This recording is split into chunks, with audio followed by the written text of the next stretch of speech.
Hai semuanya, hari ini kita akan membahas perbandingan yang mungkin gak pernah terpikirkan, oligarki versus oli bekas. Aneh kan? Tapi tunggu dulu, karena ini akan membuka mata kita. Bayangkan sebuah bengkel kecil dan berdebu di pinggiran Jakarta. Gak pernah masuk berita, tapi bengkel ini penting banget buat banyak orang. Kenalan sama Salim, seorang mekanik yang tangannya selalu kotor oli bekas. Dia tempat bergantungnya orang-orang yang mobilnya udah gak muda lagi. Di sisi lain, bayangkan berita malam di TV. Politisi, pengusaha besar, orang-orang berkuasa. Mereka adalah wajah dari oligarki, segelintir orang yang mengendalikan sebagian besar sumber daya dan keputusan di negeri ini. Mereka terlihat jauh, nggak tersentuh, dan selalu berpakaian rapi. Nah, sekarang kita bahas lebih lanjut. Oligarki itu artinya sekelompok kecil orang yang punya kendali atas sumber daya suatu negara. Mereka yang bikin aturan, memengaruhi pasar, dan membentuk opini publik. Dari izin tambang sampai kepemilikan media, semuanya mereka pegang. Tapi, ini dia yang menarik. Meskipun berkuasa, oligarki seringkali berjalan seperti mesin tua yang gak dikasih oli. Luarnya kinclong, tapi dalamnya penuh gesekan dan karat. Salah satu akibatnya adalah kesenjangan sosial. Segelintir orang menguasai kekayaan, sementara jutaan orang lainnya berebut sisa-sisanya. Oli bekas, beda ceritanya. Kotor, hitam, dan lengket. Tapi di tangan orang seperti Salim, oli bekas itu sangat berharga.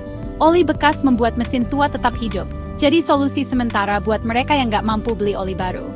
Salim tahu oli bekas nggak akan masuk berita malam, tapi dia juga tahu, kalau nggak ada oli bekas, banyak mobil di kampungnya bakal mogok. Perannya sederhana, tapi penting. Dan disinilah ironinya.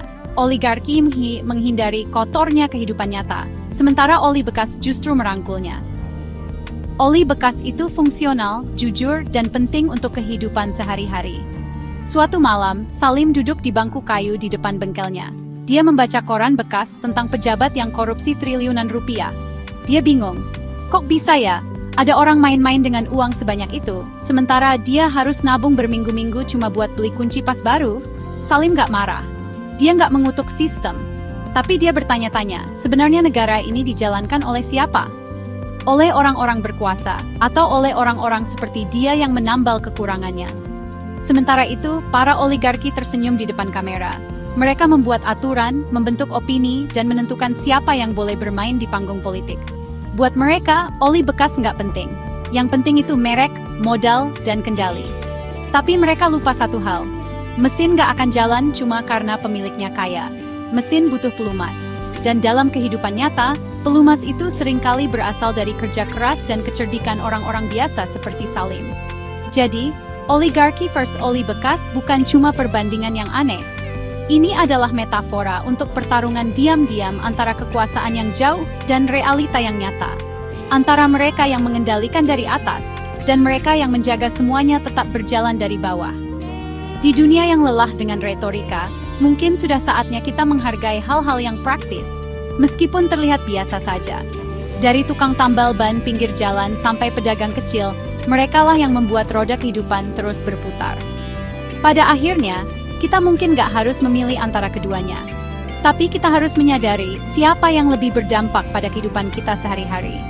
Oligarki bisa merancang sistem, tapi sistem itu gak akan berfungsi tanpa tangan-tangan yang menjaganya tetap berjalan.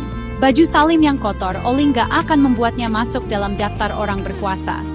Tapi dia memastikan mobil tua seorang guru bisa sampai ke sekolah keesokan harinya. Dan mungkin, di dunia yang penuh kepalsuan, kejujuran oli bekas jauh lebih berharga daripada kekuasaan oligarki yang terpoles. Terima kasih sudah menonton, jangan lupa like dan subscribe untuk konten-konten menarik lainnya.